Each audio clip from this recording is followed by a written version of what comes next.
नमस्कार मित्रों, कविता घर में आपका हार्दिक अभिनंदन है। मेरी आज की कविता का शीर्षक है एक वृक्ष की करुण व्यथा। ये कविता आधारित है पर्यावरण असंतुलन पर। लगातार प्राकृतिक संसाधनों के दोहन के कारण जो प्राकृतिक असंतुलन पैदा हुआ है, उसके कारण हमें अनेकों प्राकृतिक आपदाओं का सामना करना पड़ रहा है। अधिक कष्ट झेलना पड़ा हमारे जंगलों को, पेड़ पौधों को। सोचिए मित्रों, अगर पेड़ पौधों में बोलने की क्षमता होती तो अपनी वेदना वो किस प्रकार व्यक्त करते, उसी पर आधारित है ये कविता एक वृक्ष की करुण व्यथा। पर्यावरण दिवस पर मित्रों, सुनो सुनाए एक कथा, जंगल में मंगल करते एक वृक्ष की करुण व्यथा। हरा भरा विशाल काय अपनी धुन में लहराता सा, हवा के झोंकों में हिलता, गाता और मुस्कुराता सा। सबको भाता और लुभाता, खड़ा मस्त वो मतवाला, लेकिन एक दिन सहम उठा, आता देख कुल्हाड़ी वाला। अपने वंश को विनाश में घिरता उसने देखा था, अपनी आंखों से अपनों को कट कर गिरते देखा था। अपना अंत देख निकट डरते डरते मुंह खोला, कप कपाते होठों से हाथ जोड़कर यूं बोला, हे स्वामी, इस सेवक को क्यों मारना चाहते हो? किस कारण मुझे मौत के घाट उतारना चाहते हो? ना कुछ किसी से मांगा है, ना कुछ किसी से लेता हूँ, निष्कपट निस्वार्थ खड़ा मैं सबको सेवा देता हूँ।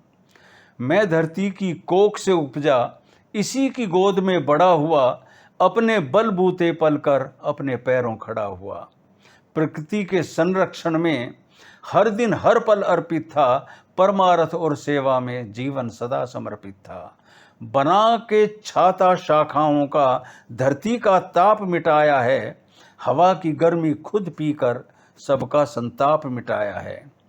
प्रदूषण से रक्षा करके वातावरण को स्वच्छ किया, शुद्ध हवा प्रसारित कर प्राणी जीवन स्वस्थ किया।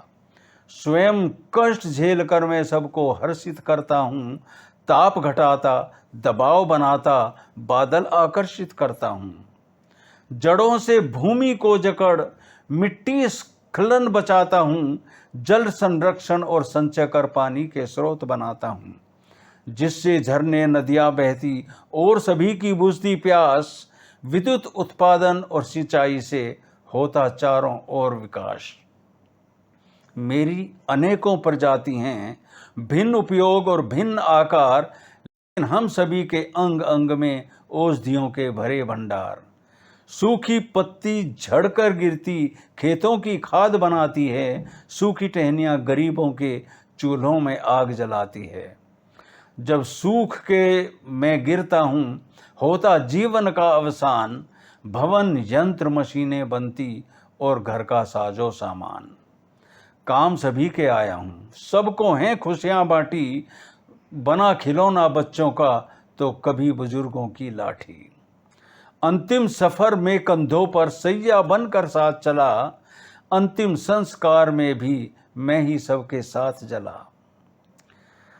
मानवता के काम आया यह सोचकर खुशी मिली, मिटकर भी सेवा कर पाया, जीवन को सद्गति मिली। जिंदा रहते सेवा में मैंने जीवन सदा गुजारा है, मृत्यु के बाद भी इस शरीर पर पूरा अधिकार तुम्हारा है। तन मन से सेवा कर पाऊं ये अवसर एक बार तो दे दो, तुम्हें समर्पित जीवन सारा, पर जीने का अधिकार तो दे दो। जीवित रहा तो आगे भी मैं अपना वंश बढ़ाऊंगा, धरती पर हरियाली का आवरण हरित चढ़ाऊंगा। पशु और परिंदों की शरण बनेगी मेरी काया, फल पत्तों से भूख मिटेगी और मिलेगी शीतल छाया। शाम सवेरे मधुर स्वर में कू कू कोयल चहकेगी, मेरे फूलों की सुगंध से सारी दुनिया महकेगी। मत भूलो कि धरती माँ है, मत भूलो कि धरती माँ है, पौधे हैं श्रृंगार धरा का, अपने हाथों वृक्ष काट कर चीर हरण मत करो माँ का। वृक्ष ना होंगे तो गर्मी चिनगारी बढ़ शोला होगी, हरियाली से वंचित धरती आग का एक गोला होगी। मौसम की त्रासदी से दहकेंगे धरती और आकाश, सूखा बाढ़ और अकाल से होगा चारों ओर विनाश। तेरी आने वाली पीढ़ी सह न पाएगी ये कष्ट, प्राणी जीवन मिट जाएगा, सृष्टि हो जाएगी नष्ट। तो खुरपी उठा ले नरेश चंद्र, खुरपी उठा ले नरेश चंद्र, ये आरी और कुल्हाड़ी रख दे, वृक्ष लगाकर हरियाली से धरती माँ की काया ढक दे। वृक्ष लगाकर हरियाली से धरती माँ की काया ढक दे। धन्यवाद दोस्तों।